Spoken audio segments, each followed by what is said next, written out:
Yo, what up? What's poppin'?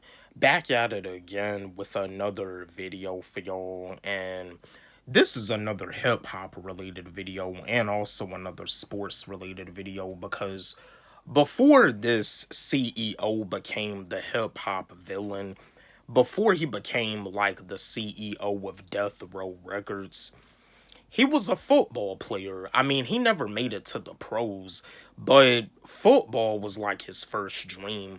He played college football. I think he played college football for the University of Las Vegas, and I think he tried out for the Rams as like an undrafted player or something, but yeah, but before all of that, it seems like he had football dreams.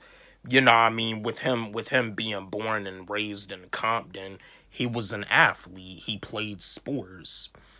And the other one on the other hand, this is a former NBA player, but he also had like a music career. He rapped.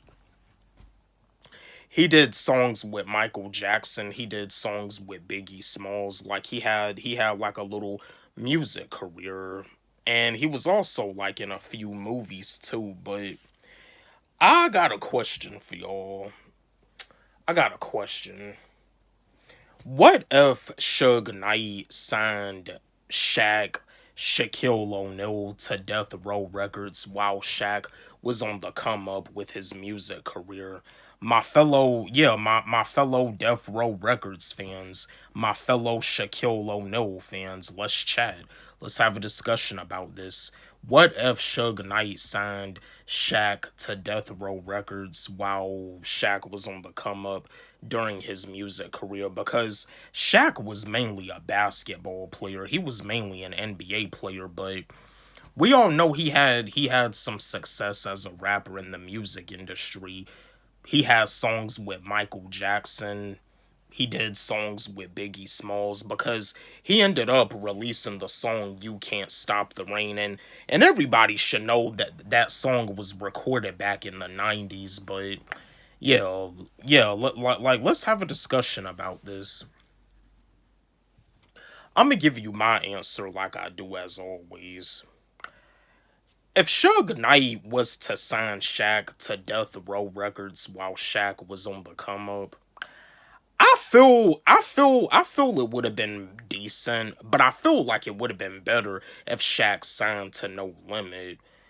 I feel like Master P would have gave like Shaq more creative freedom and let him have control of his stuff because Suge Knight was the hip hop villain, and that's the thing. Suge Knight, he's serving like a life sentence in prison for that hit and run incident that he had did when they was filming the NWA biopic Straight Outta Compton. But yeah,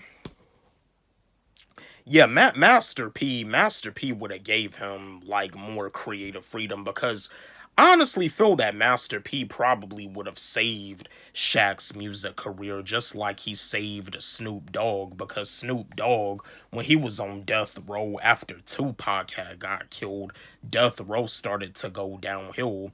And like years later, that's when Snoop Dogg ended up leaving Death Row and he ended up signing to No Limit with Master P. But yeah, Suge Knight signing Shaq to Death Row, it would have been pretty decent. I feel that Shaq would have had some success being on Death Row. I mean, with Shaq having a song with Biggie, he also would have had got a collaboration with Tupac too, because the good thing, the amazing thing about Bone Thugs and Harmony as a rap group, Bone Thugs and Harmony, they've done songs with Easy E, they did songs with Tupac, and they did songs with Biggie. They collaborated with all three of those artists before they had passed away. And doing something like that as an artist, whether you're like a solo artist or whether you're a group, that's amazing. You know what I mean? Like, they got the chance to work with all three of these artists before they had passed away.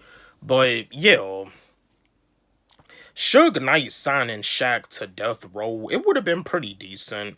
Like I said before, Suge Knight is like the hip hop villain. Suge Knight, if he wouldn't have had got into any trouble with the law and end up in prison, he would have had an empire with Death Row Records. Master P had an empire with No Limit Records, and Suge Knight would have had the same, but because of his ignorance and because of him doing all that stuff, he ended up in and out of prison, and now he's in prison doing a life sentence. Like, yeah, don't have no empire, but yeah, my fellow Death Row Records fans, my fellow SHAQ fans, let's chat. What if Suge Knight signed SHAQ to Death Row Records while SHAQ was on the come up with his music career? Don't forget, like, subscribe, hit the notification bell on my channel, comment, share, like the video. Love y'all.